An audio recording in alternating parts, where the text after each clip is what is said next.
The number of females that said that they have been abused in a relationship by their boyfriends. Blacks, 72%. Whites, 71%. Hispanics, 86%. The ones that have experienced their mother with domestic violence. Black, 37%. White, 58%. Hispanic, 72%. Believe that they deserved it. Blacks, 11%. Whites, 48%. Hispanics, 10%. And the males that have abused. Blacks, 92%. Whites, 94%. Hispanics, 98%. We're in the high 90s of men who are seeing this as an okay, normal way of behavior of treating young ladies. It's a problem. And if these young men, you know, we dealt with ages from 11 up to about 24. And so this is a generation that is going to be weaving itself into another generation. And from that it's going to have it's going to have a rippling effect that we could never even imagine. And so we have to do something now. We owe it to the generations to come to let them know that it is not normal behavior and that we will not tolerate it. It's not surprising that we're number 5 in the nation for domestic violence acts.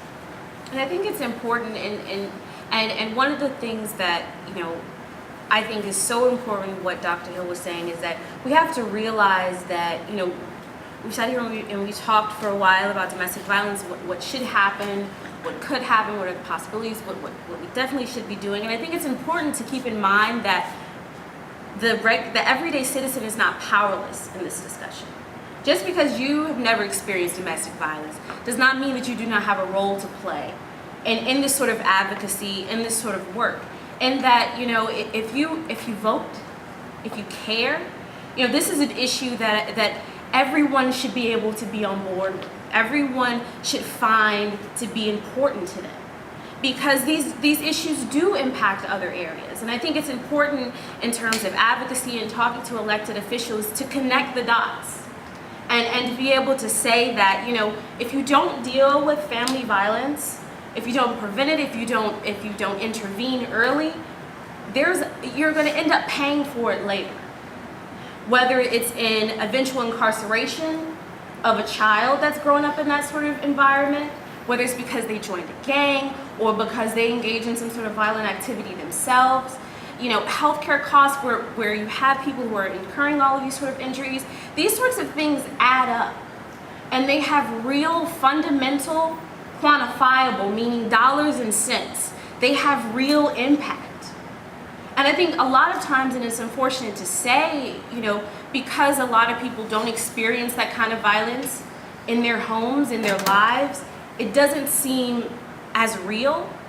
But when you begin to put a face on it, when you begin to tell stories, when you begin to even encourage and empower people who have been victims to no longer be victimized and to come forward and to share their stories and offer a face, that's really difficult to be able to step forward and say, this is what happened to me. And I think in terms of, you have to be able to build a movement to be able to advocate for such changes and such fundings for family justice centers. And one of the things you can do is by empowering people to share their stories. And also allowing everyday citizens to realize that this is an issue you should care about. And I think the reason why the child abuse movement in this country really grew, because if you think about it, the advocacy around child abuse was born out of animal neglect movements. You neglected your pets. Right? That's why you even have an organization, a national organization that talks about that in their name talks about the abuse of pets and children, right? And now it seems like, well, a kid and a puppy, like that's very different. But what they did is they saw, okay, there's already a movement established in this country that sort of pulls at our heartstrings when you see a puppy being mutilated or being abused, right? So let's couple it with this idea of children being abused. Because there was a time in this country where child abuse was quite acceptable. Child labor was quite acceptable, right? That happened in your home, that wasn't the government's business. But what advocates did is they made it everybody's business. They made that child who's abused and neglected and not fed and not taken to school and beaten to a pulp and sexually and emotionally abused, they made it everybody's child. So that when you hear child abuse, something in you goes, right? When you think about a little baby being abused, it hurts. right? And we have to get to that point for adults and realize the type of emotional and psychological damage that's happening for men and women who are in domestic violence situations, where that becomes someone you care about. Just like every child who's abused sort of gives you that pull at your heartstrings. That has to be important to all of us, because this is an issue nobody should be against. And if you ask a politician, are you for domestic violence? They'll probably say, no, of course not. That sounds ridiculous. But in terms of where our priorities are, where we're willing to put funding, whether or not we're willing to support a family justice center, that's what that translates. And we need to go up to congressmen and to councilmen and mayors and say, guess what you not funding a family justice center for Hamilton County says? It says you're pro-domestic violence. You're cool with kids growing up in a household where they watch their mother being beaten to a pulp. You're cool with those kids watching their mother be killed, beaten to death. That's what that translates into. And how about you take that to your next re-election campaign? How about when you get up to your stump speech and give that your next re-election period? I want you to say that. Because that's when you don't fund projects like this, that's what you're saying to voters. But that's our responsibility to put that pressure on them.